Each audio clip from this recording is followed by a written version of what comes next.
De bestiario, casa tomada. Nos gustaba la casa porque, aparte de espaciosa y antigua, hoy que las casas antiguas sucumben a la más ventajosa liquidación de sus materiales, guardaba los recuerdos de nuestros bisabuelos, el abuelo paterno, nuestros padres y toda la infancia. Nos habituamos, Irene y yo, a persistir solos en ella, lo que era una locura, pues en esa casa podían vivir 8 personas sin estorbarse. Hacíamos la limpieza por la mañana, levantándonos a las 7, y a eso de las 11 yo le dejaba a Irene las últimas habitaciones por repasar y me iba a la cocina. Almorzábamos a mediodía, siempre puntuales. Ya no quedaba nada por hacer, fuera de unos pocos platos sucios. Nos resultaba grato almorzar, pensando en la casa profunda y silenciosa, y cómo nos bastábamos para mantenerla limpia. A veces llegamos a creer que era ella la que no nos dejó casarnos. Irene rechazó 2 pretendientes sin mayor motivo. A mí se me murió María Esther antes de que llegáramos a comprometernos. Entramos en los 40 años con la inexpresada idea de que el nuestro, simple y silencioso matrimonio de hermanos, era necesaria clausura de la genealogía asentada por los bisabuelos en nuestra casa. Nos moriríamos allí algún día. Vagos y esquivos primos se quedarían con la casa y la echarían al suelo para enriquecerse con el terreno y los ladrillos. O mejor, nosotros mismos la voltearíamos justicieramente antes de que fuese demasiado tarde. Irene era una chica nacida para no molestar a nadie. Aparte de su actividad matinal, se pasaba el resto del día tejiendo en el sofá de su dormitorio. No sé por qué tejía tanto. Yo creo que las mujeres tejen cuando han encontrado en esa labor gran pretexto para no hacer nada. Irene no era así. Tejía cosas siempre necesarias, tricotas para el invierno, medias para mí, mañanitas y chalecos para ella. A veces tejía un chaleco y después lo destejía en un momento porque algo no le agradaba. Era gracioso ver en la canastilla el montón de lana encrespada resistiéndose a perder su forma de algunas horas. Los sábados iba yo al centro a comprarle lana. Irene tenía fe en mi gusto. Se complacía con los colores y nunca tuve que devolver madejas. Yo aprovechaba esas salidas para dar una vuelta por las librerías y preguntar vanamente si había novedades en literatura francesa. Desde 1939 no llegaba nada valioso a la Argentina. Pero es de la casa que me interesa hablar, de la casa y de Irene, porque yo no tengo importancia. Me pregunto qué hubiera hecho Irene sin el tejido. Uno puede releer un libro, pero cuando un pullover está terminado, no se puede repetirlo sin escándalo. Un día encontré el cajón de abajo de la cómoda de alcanfor lleno de pañoletas blancas, verdes, lila. Estaban con naftalina, apiladas como en una mercería.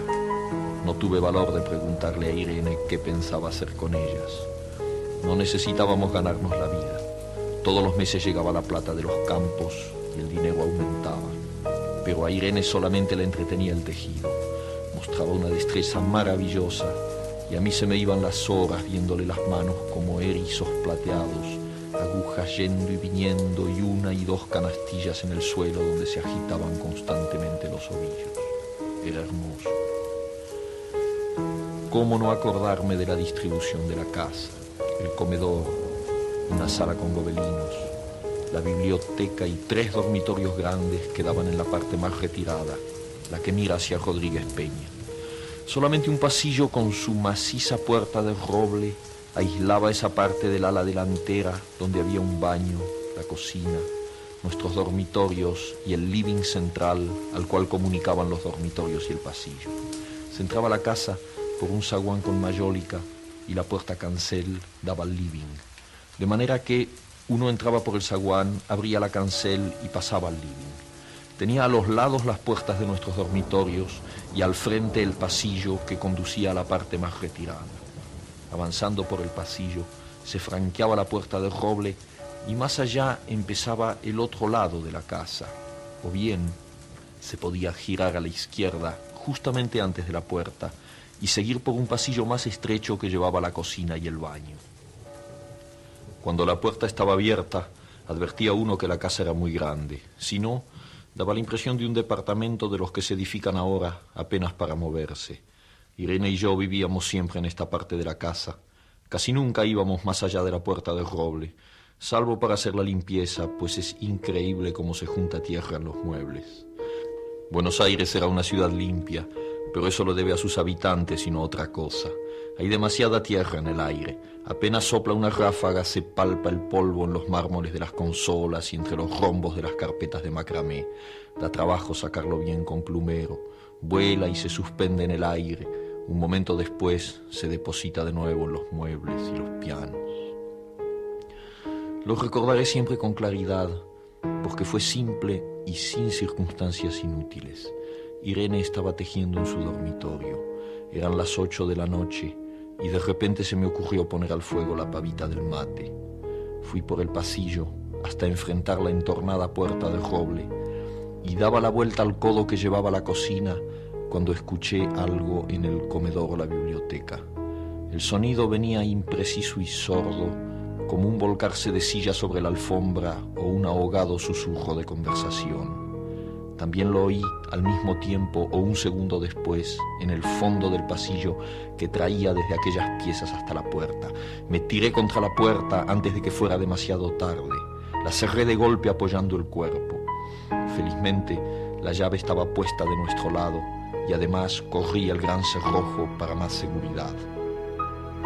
Fui a la cocina, calenté la pavita y cuando estuve de vuelta con la bandeja del mate le dije a Irene: tuve que cerrar la puerta del pasillo. Han tomado la parte del fondo.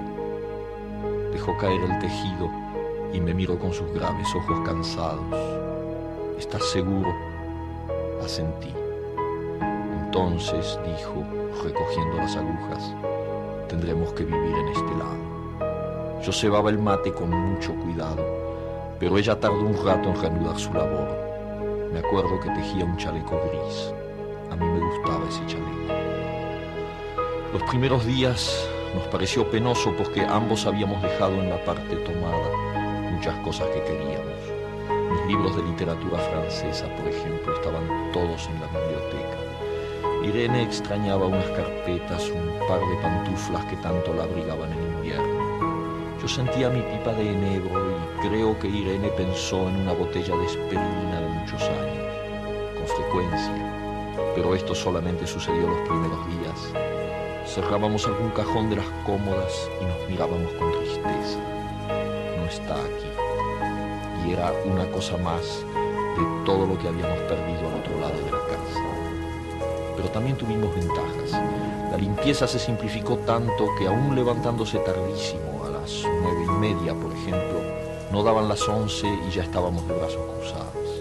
Irene se acostumbró a ir conmigo a la cocina y ayudarme a preparar el almuerzo. Lo pensamos bien y se decidió esto. Mientras yo preparaba el almuerzo, Irene cocinaría platos para comer fríos de noche. Nos alegramos, porque siempre resulta molesto tener que abandonar los dormitorios al atardecer y ponerse a cocinar. Ahora nos bastaba con la mesa en el dormitorio de Irene y las fuentes de comida fiable. Irene estaba contenta porque le quedaba más tiempo para tejer. Yo andaba un poco perdido a causa de los libros, pero por no afligir a mi hermana me puse a revisar la colección de estampillas de papá y eso me sirvió para matar el tiempo. Nos divertíamos mucho, cada uno en sus cosas, casi siempre reunidos en el dormitorio de Irene, que era más cómodo. A veces Irene decía: fíjate este punto que se me ha ocurrido, ¿no da un dibujo de trébol? Un rato después era yo el que le ponía ante los ojos un cuadradito de papel para que viese el mérito de algún sello de Eugénie Malmedy. Estábamos bien y poco a poco empezábamos a no pensar. Se puede vivir sin pensar. Cuando Irene soñaba en alta voz, yo me desvelaba enseguida. Nunca pude habituarme a esa voz de estatua o papagayo, voz que viene de los sueños y no de la garganta. Irene decía que mis sueños consistían en grandes sacudones que a veces hacían caer el cobertor. Nuestros dormitorios tenían el living de por medio, pero de noche se escuchaba cualquier cosa en la casa. Nos oíamos respirar, toser, presentíamos el ademán que conduce a la llave del velador, los mutuos y frecuentes insomnios. Aparte de eso, todo estaba callado en la casa. De día eran los rumores domésticos, el roce metálico de las agujas de tejer, un crujido al pasar las hojas del álbum filatélico. La puerta de roble, creo haberlo dicho, era maciza. En la cocina y el baño que quedaban tocando la parte tomada, nos poníamos a hablar en voz más alta o Irene cantaba canciones de cuna. En una cocina hay demasiado ruido de loza y vidrios para que otros sonidos irrumpan en ella. Muy pocas veces permitíamos allí el silencio, pero cuando tornábamos a los dormitorios y al living, entonces la casa se ponía callada y a media luz. Hasta pisábamos más despacio para no molestarnos. Yo creo que era por eso que de noche, cuando Irene empezaba a soñar en alta voz, me desvelaba enseguida. Es casi repetir lo mismo, salvo las consecuencias. De noche siento sed, y antes de acostarnos le dije a Irene que iba hasta la cocina a servirme un vaso de agua. Desde la puerta del dormitorio, ella tejía. Oí ruido en la cocina. Tal vez en la cocina o tal vez en el baño, porque el codo del pasillo apagaba el sonido. A Irene le llamó la atención mi brusca manera de detenerme y vino a mi lado sin decir palabra. Nos quedamos escuchando los ruidos, notando claramente que eran de este lado de la puerta del roble, en la cocina y el baño, o en el pasillo mismo donde empezaba el codo casi al lado nuestro. No nos miramos siquiera. Apreté el brazo de Irene y la hice correr conmigo hasta la puerta cancel sin volvernos hacia atrás. Los ruidos se oían más fuerte, pero siempre sordos, a espaldas nuestras. Cerré de un golpe la cancel y nos quedamos en el zaguán. Ahora no se oía nada. Han tomado esta parte, dijo Irene. El tejido le colgaba de las manos y las hebras iban hasta la cancel y se perdían debajo. Cuando vio que los ovillos habían quedado del otro lado, soltó el tejido sin mirar. ¿Tuviste tiempo de traer alguna cosa?, le pregunté inútilmente. No, nada. Estábamos con lo puesto. Me acordé de los 15.000 pesos en el armario de mi dormitorio. Ya era tarde ahora. Como me quedaba el reloj pulsera, vi que eran las 11 de la noche. Rodeé con mi brazo la cintura de Irene. Yo creo que ella estaba llorando y salimos así a la calle. Antes de alejarnos tuve lástima. Cerré bien la puerta de entrada y tiré la llave a la alcantarilla. No fuese que a algún pobre diablo se le ocurriera robar y se metiera en la casa a esa hora y con la casa tomada.